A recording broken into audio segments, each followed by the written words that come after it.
கிறிஸ்துவில் பிரியமானவர்களை, நம்முடைய ஆண்டவரும் இரட்சகருமாகிய இயேசு கிறிஸ்துவின் நாமத்தில் உங்களை அன்போடு கூட வாழ்த்துகின்றேன். ஆண்டவர் உங்களையும் உயர்த்துவார், உங்கள் சூழ்நிலைமைகளையும் உயர்த்துவார்.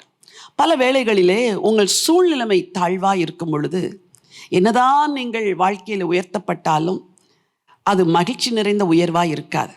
உங்கள் குடும்பத்தார் உங்களைப் போலவே உங்களோடு கூட அந்த உயர்வில் பங்கெடுக்காத போது அந்த மகிழ்ச்சி உங்களுக்கு மகிழ்ச்சியாக இருக்காது.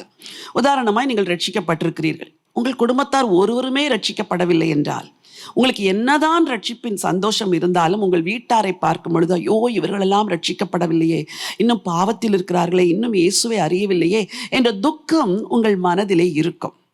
ஆண்டவர் இந்த துக்கத்தையும் மாற்றுவதற்கு ஒரு வார்த்தையை கொடுத்திருக்கிறார். உங்களுக்கு வாசிக்க விரும்புகிறேன். ஏசாயா 40ஆம் அதிகாரம் 4வது வசனம். பள்ளமெல்லாம் உயர்த்தப்பட்டு சகல மலையும் குன்றும் தாழ்த்தப்பட்டு கோணலானது செவ்வையாகி கரடு முரடானவை சமமாக்கப்படும். ஆண்டவர் பள்ளமெல்லாம் உயர்த்தப்படும் என்று சொல்லுகிறார். சகல மலைகளும் குன்றுகளும் தாழ்த்தப்படும் என்று சொல்லுகிறார். இது உங்கள் வாழ்க்கையை குறிக்கிற வசனம். உங்கள் வாழ்க்கையில் பல பள்ளங்கள், அந்த பள்ளங்களை நீங்கள் நிரப்பவே முடியவில்லை.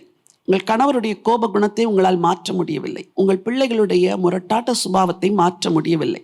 உங்கள் குடும்பத்தில் இருக்கிற அன்பற்ற சூழ்நிலைமையை மாற்ற முடியவில்லை. எல்லாமே பள்ளமாக இருக்கிறது. ஆனால் ஆண்டவர் சொல்லுகிறார், பள்ளமெல்லாம் உயர்த்தப்படும்.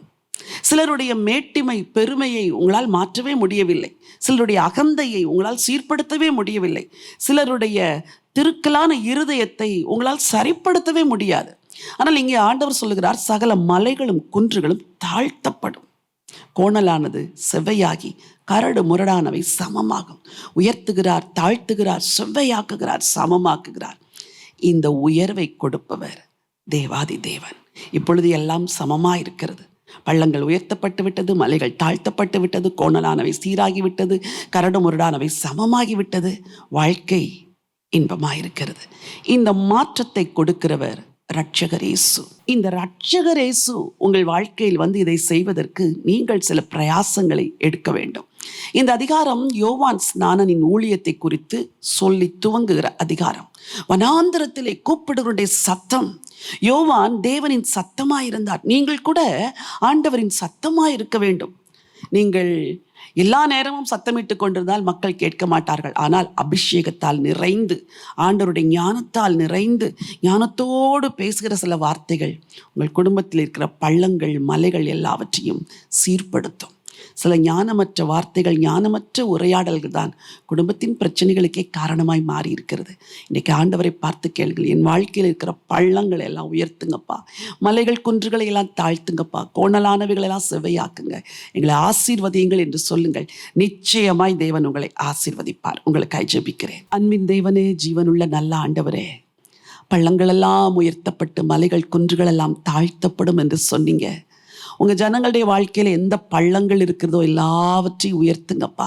கோணலானவைகள் செவ்வையாகட்டும், கரடு முரடானவைகள் எல்லாம் சமமாகட்டும். இந்த மாற்றங்களை உங்கள் பிள்ளைங்க வாழ்க்கையில் செய்து அவர்களை ஆசீர்வதித்து உயர்த்தும்படியாக ஜெபிக்கிறேனப்பா. என்னென்ன சிக்கல்கள், பிரச்சனைகள், போராட்டங்கள் வாழ்க்கையில் இருக்கிறதோ எல்லாவற்றையும் தீர்த்து கொடுங்க ராஜா இயேசுவின் நாமத்தில் பிதாவே, ஆமென், ஆமென். பிரியமானவர்களே, உங்கள் வாழ்க்கையில் கர்த்தர் கிரியை செய்வார். இந்த நம்பிக்கையோடு இந்த நாளை துவங்குங்கள். இந்த நாள் ஒரு வெற்றி நாள். God bless you.